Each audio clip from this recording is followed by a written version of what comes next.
স্বাগত এবিসি সংবাদে। আপনাদের সাথে আছে রেদওয়ান আহমেদ। শুরুতেই জানাবো আকিজ বশির গ্লাস সংবাদ শিরোনাম।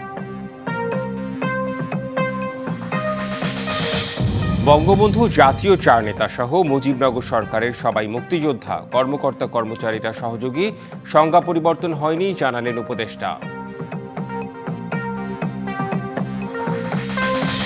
গুমের শিকার এখনো প্রায় ৩০০ জন নিখোঁজ, খুঁজে বের করতে বললেন প্রধান উপদেষ্টা। নিষ্ঠুরতার চিত্র তুলে ধরতে হরর মিউজিয়াম করার নির্দেশনা।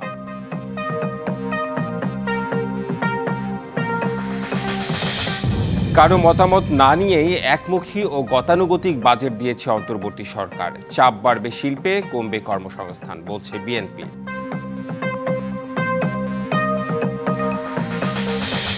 এবং ঈদুল আজহার বাকি আর 2 দিন, সারা দেশে কোরবানির পশুর হাটে বাড়ছে ক্রেতা, দাম নিয়ে মিশ্র প্রতিক্রিয়া।